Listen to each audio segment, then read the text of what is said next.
সরাও, হাত সরাও। বলে কেন? কয় না না, আমার মুখ দিয়ে জান কবাজ করতে দেবো না। জোরে কোন সুবহানাল্লাহ। বলে কেন? আমার মুখ দিয়ে আল্লাহর নামের জিকির করি। আল্লাহ আল্লাহ আল্লাহ আল্লাহ আল্লাহ আল্লাহ আল্লাহ আল্লাহ আল্লাহ আল্লাহ আল্লাহ আল্লাহ লা ইলাহা ইল্লাল্লাহু মুহাম্মাদুর রাসূলুল্লাহ সাল্লাল্লাহু তাআলা আলাইহি ওয়াসাল্লাম। আমার জবান দিয়ে আমার রূহ বের করা যাবে না। আমার মুখ দিয়ে আল্লাহ দেওয়া, মুখ দিয়ে আল্লাহ দেওয়া জিহ্বা দিয়া আমি রব্বুল আলামিনের তারিফ জিকির করতে থাকবো। তাহলে চক্ষু দিয়ে বের করি, কয় তাও হবে না। বলে কেন? বলে চোখ দিয়ে আমি আল্লাহর জান্নাতুল ফিরদাউস দেখতেছি। আর জোরে কন্যা সুবহানাল্লাহ।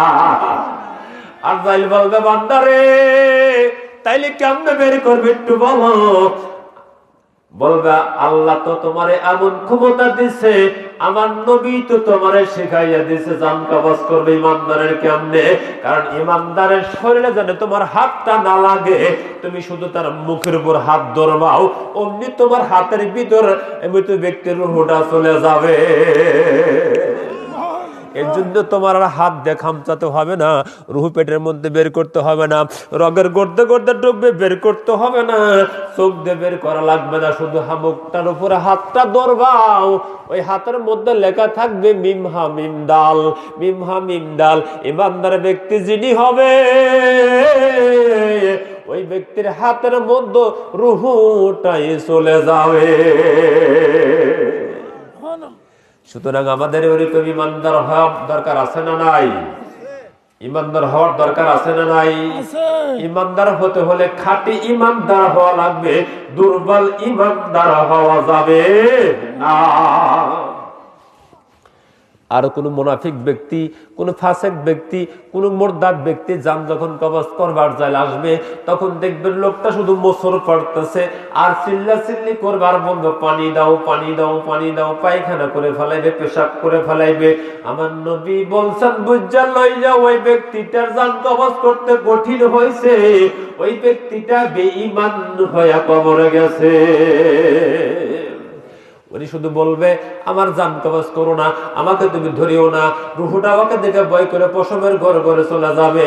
কিন্তু আরজালের হাত ভিতরে ঢুকাইয়া দিয়া এমন ভাবে রুহগুলা খামসা খামসা নিয়ে আসবে, ওই ব্যক্তি কষ্টের যন্ত্রণা ছটফট ছটফট করতে থাকবে। ইমানদার ব্যক্তি মৃত্যুবরণ করার পরে ওই যে প্রথম দুইটা ফেরেশতা আসছে, একটা ফেরেশতা মাথার কাছে আর একটা ফেরেশতা পায়ের কাছে, সাদা মার্কিন কাপড় হাতের মধ্যে নিয়ে থাকবে। ইমানদার ব্যক্তির রুহটা বের হওয়ার পরে যিনি মাথার কাছে থাকবেন তিনি বলবেন আরজাইল রুহটা আমার কাছে দিয়ে দাও। বলে কেন?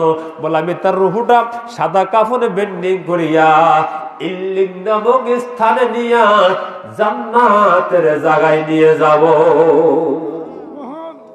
আর বেঈমান যদি হয়, মুরতাদ যদি হয়, কাফের যদি হয়, তার রূহটা ওই পায়ের কাছে ফেরেশতা নিয়ে সিজ্জিন নামক জাহান্নামে নিয়ে যাবে। সুতরাং ইমানদার হওয়া মরা ভালো নাকি? ভালো তো নাকি বলেন? ইমানদার হওয়া মরা লাগবে। ইমান ছাড়া মরে গেলে কিন্তু আপনার মৃত্যুর কষ্ট হবে, কবরের মধ্যে কষ্ট হবে, হাসরের কষ্ট হবে, সব জায়গাতে কষ্ট হবে।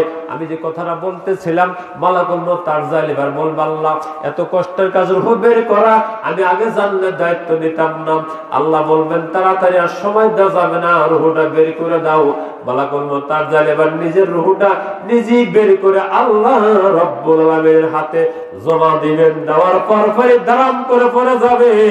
আল্লাহ বলেন কুল্লু মান আলাইহা ফানি ওয়া ইয়াবকা ওয়াজহু রাব্বিকা যুল জালালি ওয়াল ইকরাম। সকলই হইবে ফানা, আর কিছুই রহিবে না।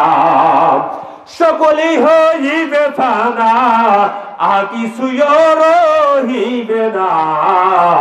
ওই রহিলেই রহিবে শুধু আমার পাক ইলাহি রব্বানা। পৃথিবীর সব ধ্বংস হয়ে যাবে, কিছুই থাকবে না, সৃষ্টি জগতের মধ্যে কিছুই থাকবে না, একমাত্র আমার আল্লাহ রাব্বুল আলামিন থাকবেন। আল্লাহ একা একা কত বছর থাকবেন?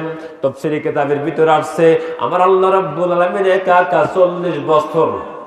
কত বছর? 40 বছর থাকবে। 40 বছর আল্লাহ একা থাকার পরে সবার আগে যাকে সৃষ্টি করবেন, তৈরি করবেন, জিন্দা করবেন, ওই ফেরেশতাটার নাম হইল ইসরাফিল।